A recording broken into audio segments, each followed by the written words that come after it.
Hello, hello, hello. What's good, everybody? It's been a minute. Been my fault. Been a little bit busy, and we need to get back on track and catch back up to the one and only Bad Batch. I've been loving this show. It took a little slow down, took a little dip. What do you think about it, fandom? What's happening in the Bad Batch? You liking it? Is it slowing down? Is it keeping your attention? What's up with it? Oh, hey, yo, Phantom D saying here. I'm enjoying it, but as I watch episode 4, I'm like, hold up now. Hold up, hold up. How many episodes we got this season of Bad Batch? 16 episodes? It should Mm-hmm. have been 8 episodes, an hour each, because I was not feeling episode 4 at all. Besides, I guess what was it, the bounty hunter that's going after them? Like, I guess that was pretty much like the highlight of episode 4. Someone's going, well, I shouldn't say them. It seems like the bounty hunter is going after Omega, Right. maybe.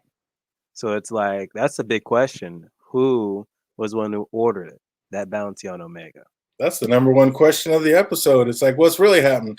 The other question of the episode is like I was saying last time, you should have shot and ate that dragon because now they're out of rations and they're all starving and they got nothing to eat. So you already know they absolutely should have shot that dragon and put some food on the table. I tried to tell you last time. Now look where they at. Where they at? Starving. You Starving. know what? You got me. You're right. You're right. They should have just did that, and they would have been okay. But Telling who you. knows now? Because Wrecker, I don't know his appetite. Because they still could have been out of rations.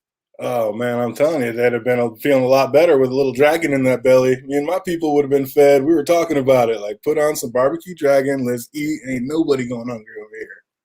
But with the crew still on the run, they were finding out some hard truths about civilian living, like we were just talking about. Things like food cost money, and they want to make their way to Ida4, which is just a cute play on words. You gotta love these writers. And they're gonna go try to hang low and chill for a bit. But first, they need to hook up with some food and gas. So time to make a stop at Pantora. And Pantora just sounds way too close to Pandora to me. So do we just know there's about to be some trouble in this episode? Exactly. Even had like some freaking blue people in this episode. I'm like, hold up. What came first, the chicken or the egg here? You know what I'm saying? I mean, they're just a little too on the nose with some of these things. And Ida Floor, Florida. I mean, come on, it was killing me. But the crew lands to scramble their ship's signature key, and they meet an unscrupulous dock manager. And even though they bribe him, he immediately dimes them out to some bounty hunter. And like we were just saying, like, why would the bounty hunter? First of all, why would this bounty hunter even pay him? Like right out of the gate, this guy gave it up. He's like, This is Rasper 6 at Rose Station." Did he not just tell him right where these people are? So why would she even give him any money? Like, why wouldn't she just show up there and get her bounty? Or just show up there, then just kill the guy Yeah, instantly. I mean, they ain't got to kill them, but it's like, oh, I might for a price know where they're at. Let me guess, right where you're at, they just showed up. Like, I mean, how much does that even take? I was like, man, she should have just showed up and did it. Well, I was killing it. But Wrecker and Tech get off and they get out to work on the ship while Hunter and Omega and Echo head out on a supply run. And Wrecker's not happy with the situation, but they say he'd stick out too much. And he replies, like, you won't. And that was a pretty dope getup that Echo had, like making himself look like a robot. Like, and then also kind of telling, like, after his inhibitor chip wasn't working, they said the reason his wasn't working is because he's more machine than man now. I thought that was a cool little twist. But they did mention that in the previous episodes, though, why he even like looks like that. Well, obviously, he was going to stand out. Like, imagine some guy, looks half robot or so, just walking down the street. You're gonna say like, "Hold up, who's this guy?" That's who the Empire is looking for. Don't we have posters of these guys, like wanted Mhm. posters up all over the place?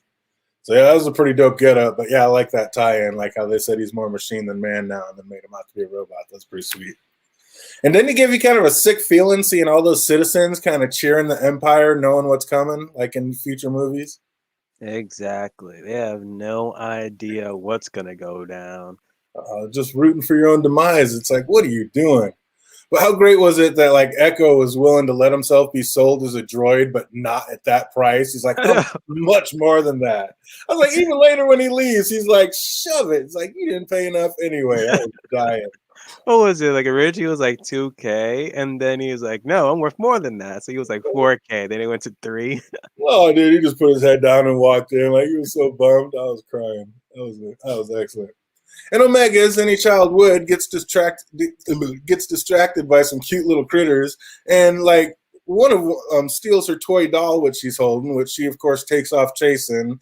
And like, if Hunter didn't notice it, like he's doing his best to sell Echo, so he doesn't notice what's going on. And when he does notice, he instantly goes into like frightened parent mode, and we kind of see how much that she really means to this crew. Like, are they just all in invested on this? Like, they're basically like she's just basically their kid at this point, right? Exactly. And just her with the doll, eventually she'll grow up and get a Funko. It was a cool little callback to see her like bump into the Godal the same way Ezra did in the first scene of Rebels. For everybody that's seen Rebels, that was a cool little tie-in. And as Omega starts to realize she's alone and lost, she sees what's like seems to be a friendly face. It's a bounty hunter, Fennec Shand, and not one exactly I would classify as friendly. For everybody who saw The Mandalorian knows that she's not exactly a friendly type. She is one bad mofo. Did you know anything about this character? Hell no. When I went online about, okay, did anyone else hate this episode? They keep on mentioning, like, oh, this bounty hunter was in The Mandalorian. So I'm like, oh, okay. So whenever I go see the series, I'm like, oh, wait, I know this familiar face. Let's see how badass is she. That's exactly how I was when I was watching The Mandalorian and had no idea who Ahsoka was. And everybody was like, I was like, it was an okay episode, but everybody was losing their minds over it. And I'm like, what's the big deal? And then I went and saw Clone Wars, and I was like, now I get it. So yeah, I feel it. But she obviously needs Omega alive, and or else obviously Omega'd already be dead. And who do we think? Like, we have no idea who hired this semi-famous bounty hunter. It's probably either the Camino, people from Camino, probably either hired her just to get her back, or someone else. At first I was, but then I'm like, it seemed like the people from Camino wanted her to leave because they wanted her to escape. So it's like, if so, then like, why do all this ordeal just to get her back? Well, maybe they wanted her to escape while a boy was there, and now that the Admiral's gone, now they want her back to do whatever they need to do for this next generation of clones they're trying to make. And they had like no secret like bunker or anything around, so like just to hide her on that planet. Yeah, so I don't know. That was crazy. Well, she was kind of already with them. Like when old boy went to get him, like when Crosshair went to take him out, she was already with them. So maybe that was it. Like, oh, and she's either going to get caught or be found out or captured if I don't let her get away now, and then I'll have to send a bounty hunter to get her later.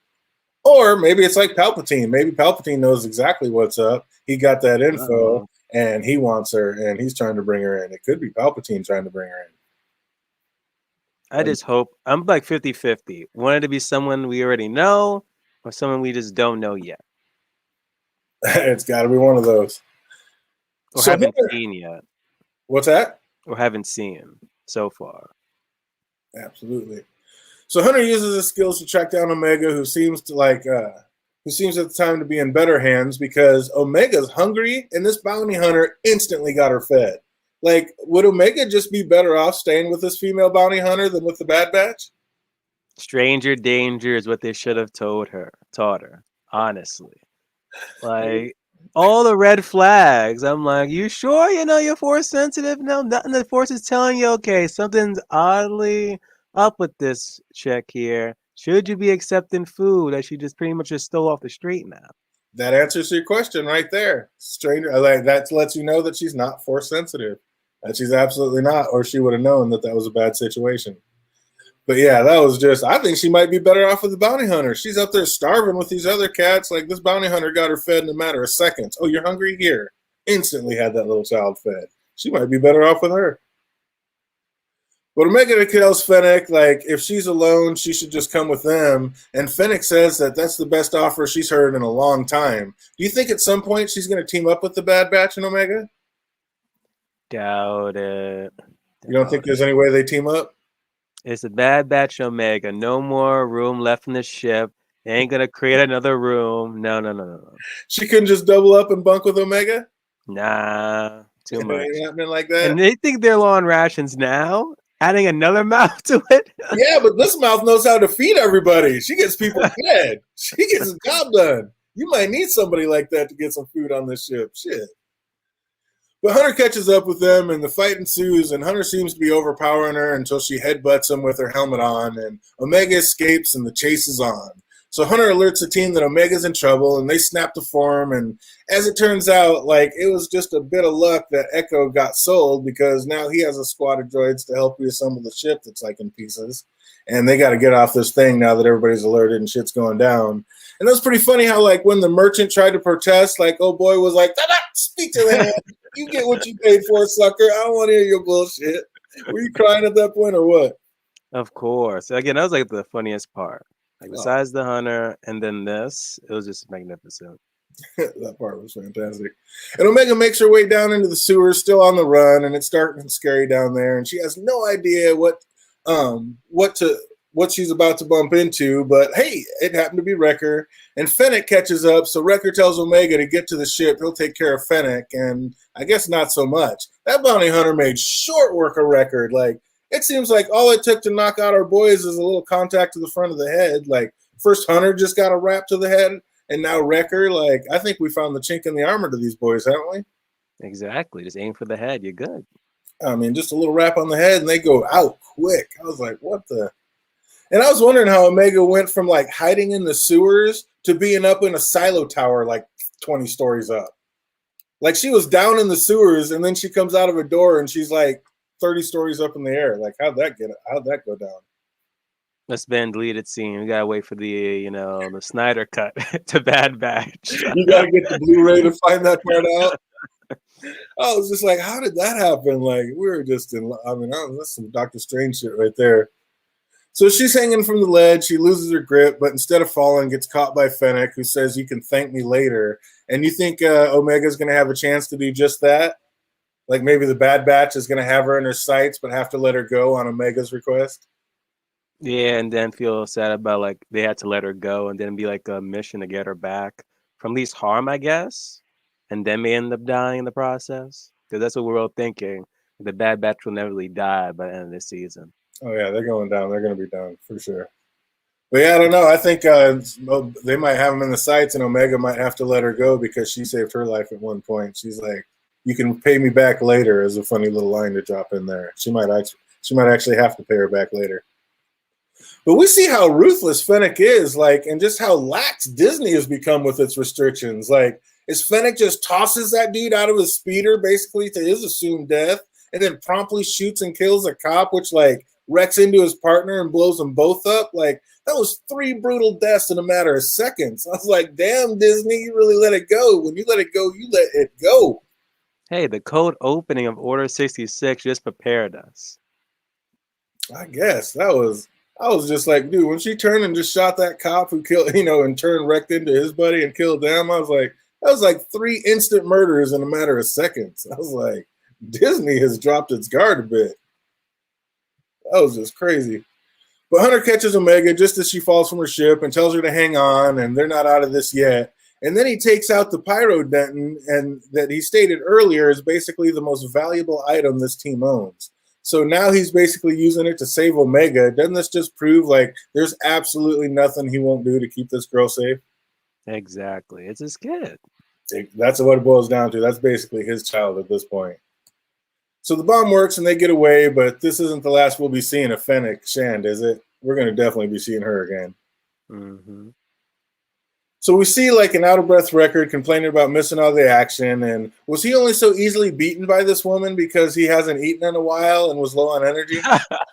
So you're saying they just simply nerfed him so he can get his ass whipped by Fennec. Gotcha, DJ. I gotcha. He was hungry. He was starving. Had he had some dragon inside him, he probably would have had enough energy to get down and take her. You know what I'm saying? But the droids finish the ship, and our new crew takes off. But it didn't seem like as though they had enough time to secure the supplies they needed while they were there. Like, namely food and gas. Like, did they literally bounce with nothing? That's what I'm saying. This felt like a filler episode. Like, what was the point besides seeing Fennec? Like, I don't know. What was this episode? It was a little ridiculous to me, except for maybe how the trackers on the next one. But I don't know. That was just crazy. And also, like, how did Hunter get paid?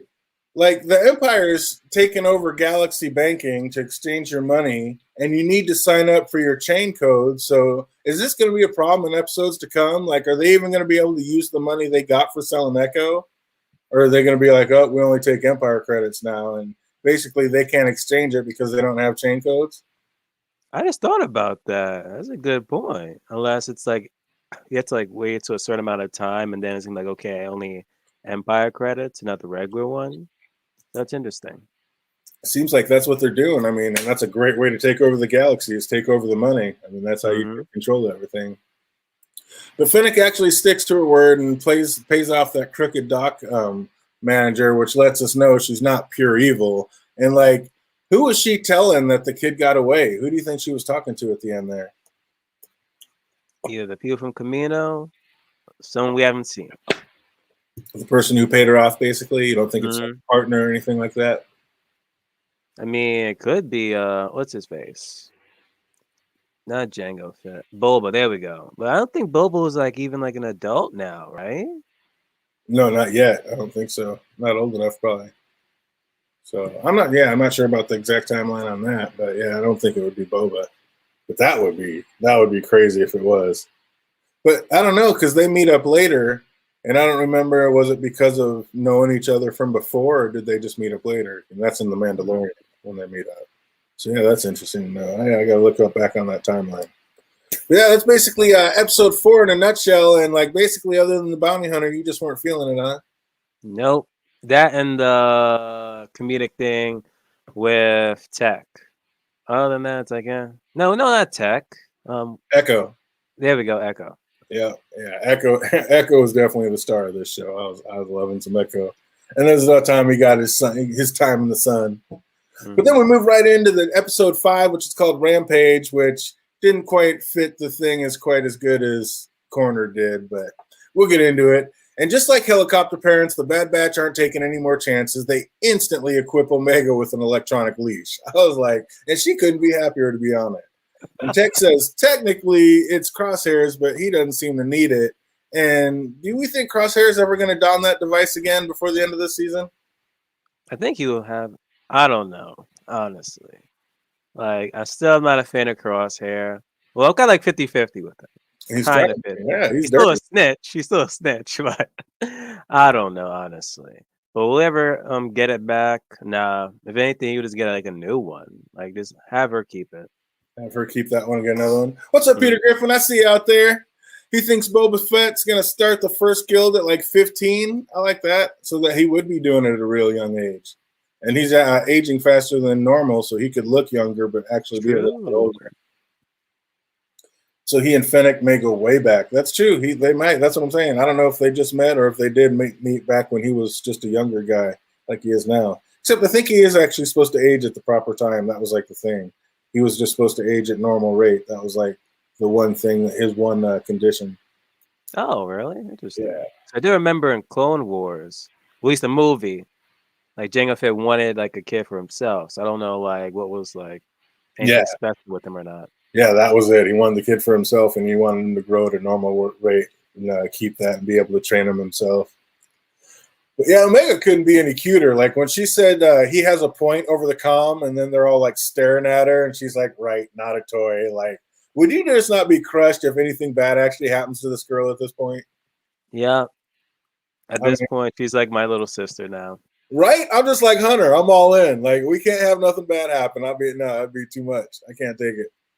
Like, we got to keep this little girl safe. I'm with him.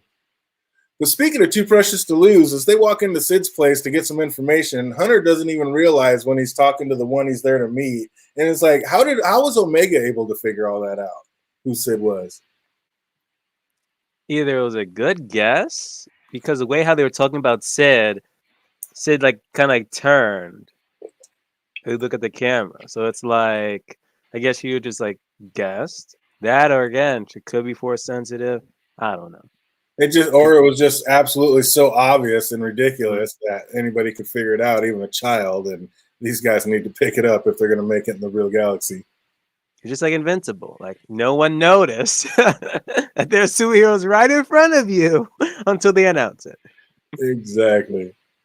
She used to sell info to the Jedi, but now that the Empire's taken over, business is down, and she clues our heroes in on the fact that they are no longer soldiers. They're absolute mercenaries now, and that kind of seemed to be an eye-opener for our guys.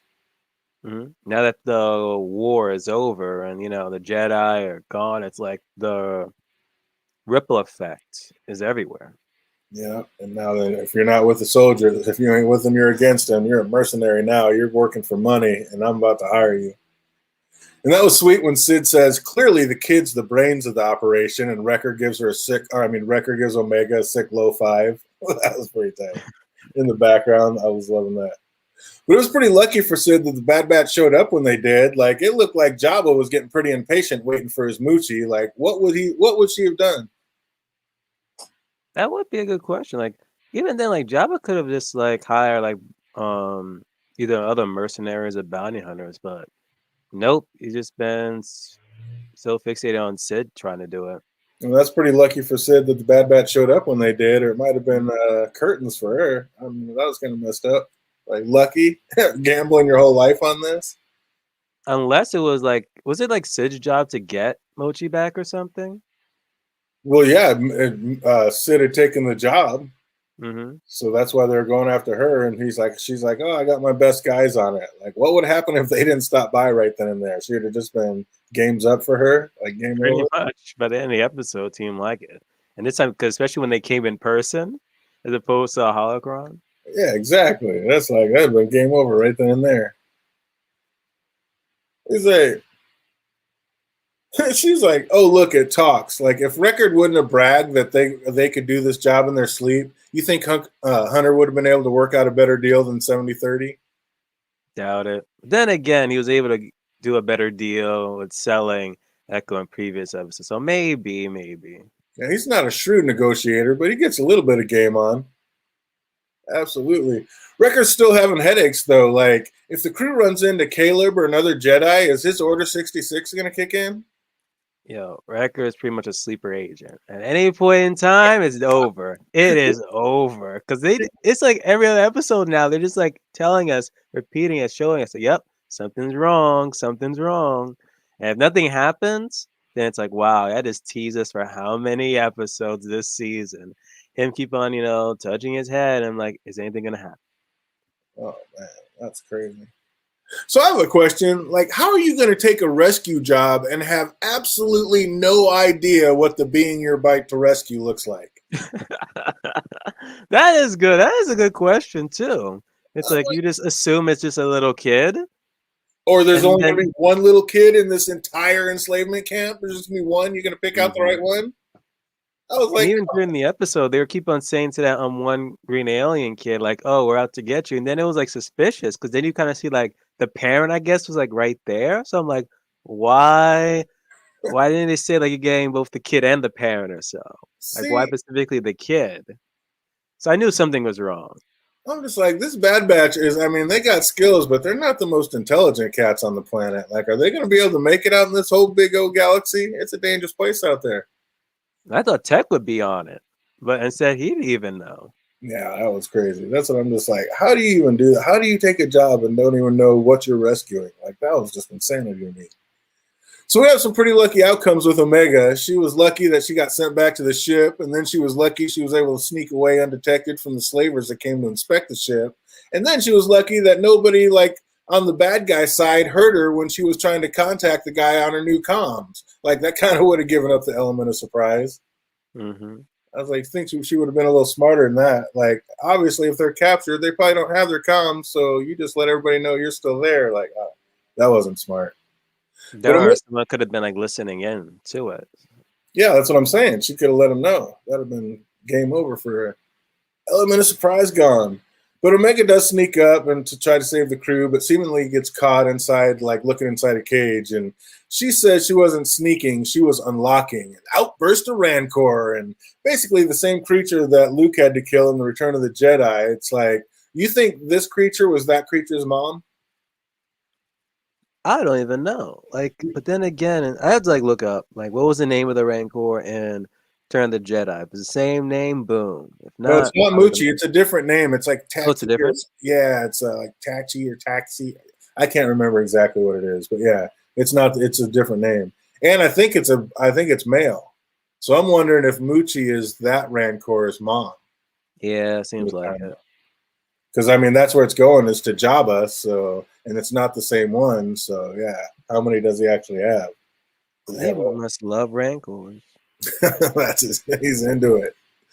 The crew uses the Rancor diversion to escape and free the rest of the would-be slaves, and they also find out that it's actually the Rancor that it's Muchi. And again, like with all the technology at their disposal, I'm just like, how did they not know what their objective looked like? That just blew me away. But the race, they're new mercenaries. they new to this. Oh no! So the race to recapture Muchi is on, and she seems to be holding her own. That is until the Ikran, shout out to all my Avatar fans, starts whipping its tail around. And it was nice to see Hunter like whoop that slaver's ass, but weren't you kind of hoping he gave him a little bit more? Like, I'm not saying go straight Daenerys on his ass, but just a little bit more. I'm curious, how did they able to capture Muchi at all? Honestly, because it seemed like she was handling herself once the moment they kind of like freed her. So I'm like, what? It wasn't even a challenge. She was doing her due, and especially against that Ikran, it was like she was holding it down. And like, I don't know, that was crazy because like Hunter was out there fighting people. Echo was playing no games. He just blasted everyone he encountered. Mm-hmm. He was like, I'm not even trying to play with you. Like, that was pretty sick. And speaking of sick, that crossbow that Omega picked up was pretty dope. Yes, I was hoping, like, is that going to be your weapon? Do not drop it. Do not leave it. Keep it. And it seems like it. And you saw she had it for the rest of the episode. She had it on. Is she going to be the new Anguy or Legolas? Might as well be. Because wasn't that Crosshair? Like, wasn't he kind of like a sharpshooter or so? Yeah, exactly. So it's like now she's going to like pretty much fill in that position. She's the new sharpshooter of the crew? Seems like I hope so. It's probably like what next episode for next week is possibly like an episode of her training. That'd be pretty sweet. Because, I mean, we did see her pick up that blaster and instantly just, go Hawkeye with it. So, I mean, obviously she's a natural. Man, that is it. She's going to be the new Crosshair. She's the new Deadeye shot. I like that. I love that. So Muchi finally takes a bite out of crime, and chomping on the mountain banshee's tail makes it run off whimpering. And now Muchi's got attitude, thinking she's queen of the hill. So our boy Wrecker's got a little something to say about it, and these two get after it. Like, they just have a drag down battle of the alphas until Muchi like finally taps out. And Echo asks, like, he comes up, he's like, how long's he been at it? And Tech replies, too long. He's losing his touch. So is that because he hasn't eaten? Or does that have something to do with his headaches, or what's going on with that? He was just equally matched, and that's how I see it. Because both of them pretty much went down at the same time. No, they were both. He was tapping out. And that's just it. Like, they made mention to say he's losing his touch. So it seems I thought it was just a joke. Could be. I don't know. I'm kind of taking that deeper meaning to it. Like, something's going on with our man, and he's not up to par. Something's holding him down, and it could be his inhibitor chip going wonkers. Back at Sid, Big Jabba the Hutt's right-hand man shows up and letting him know that Sid is absolutely out of time. And again, it's very lucky for her that the Bad Batch showed up when they did. Like, if they didn't get there, it seems like it would have pretty much been curtains for Sid. Mm-hmm. But since the crew pulled off the rescue, Hunter gets his information on Fennec Shand, and not only she got on who it was, but not on who hired her. And we just have absolutely no idea who that is unless it's the Caminos. You're like basically 50-50. It's somebody we know or somebody we don't know. Mm-hmm. But I also want to know like why there's so much clone troopers like helmets like all around or so. Like around Sid's place. Oh, around Sid's place? Like she's just collecting them? Yeah. Well, basically, yeah, because like Sid figures with someone like if someone like Fennec's if someone of Fennec's caliber is looking for the Bad Batch, then they must be pretty valuable. And was that pretty much a threat that she left Hunter with? Like, if they don't keep working for her, she's going to give them up? I hope not. But then Sid seems like, no, like, okay, why are they just after you guys? Is there something else? So she's really just playing two together. It's like, it's not after you guys. It's actually Omega. So she could like pretty much like use that to her leverage just to get them to do more stuff. She could be a double agent. And I mean, like you said, she's got all these different Stormtrooper helmets on her shelf. So she could give them up at any time and get another one for a collection, no? Yeah, that'd be sick. She's going to absolutely turn them in and try to get another helmet for her collection. And maybe that's what happens in the end. And that's the end of the Bad Batch. They get set up by Sid. Wouldn't that be messed up? It would be. Oh man, that's how the Bad Batch is going down. They're going to trust in Sid to do a job, and Sid's going to set them up, and it's going to be game over for the Bad Batch. That's messed up. That's exactly how it's going to end. Well, she is poor. Because ever since the Jedi were pretty much like wiped out, she's been pretty much out of business. So she's got to work for somebody. So she's going to end up working for the Empire, and basically, she's going to Admiral Thrawn. She's going to hook up with Admiral Thrawn, and that's probably how Thrawn comes to fame. And Thrawn's like the big bad in the Rebels. So that's probably how he comes to fame, is taking out the Bad Batch. Or no, the Bad Batch actually, they're actually still alive through that. So yeah, I don't know. Somebody's going to take them out. They're going down. You know that. Peter Griffin says, nah, worked with the Jedi. She's all right. You don't think she's going to have to, you don't think Sid's going to have to turn? Sid's going to have to make that money. Sid's got to get paid too. I mean, how many? She already took this Jabba job, so she's obviously desperate. I mean, she wouldn't have taken this job that she had no way of getting done if she wasn't in desperate times, would she? True. I mean, she wasn't even going to talk to the Bad Batch. And he's like, unless you're spending money in here, get out. So even though they were asking about her, they could stay if they spent money. So that kind of tells us that she's a little desperate for cash herself, right? I think Sid's going to be the one to turn on him. That's going to be it. But we will find out more to come, more to figure out. I think it's got to bounce back and get a little more exciting. And like you said, I think that bow and arrow is going to be a thing in the next episode. Yep. It's going to bring it home. So that's going to do it for us. We will be back talking about the next one. Sorry about missing that week, but don't see that happening too much more often. So, yeah, we will be back on it, try to figure it out and see if we can get this thing nailed down even before they tell us. So thanks for being out here, Peter Griffin. Thanks for everybody that watches later, and we will see you around the next one. Be easy, everybody.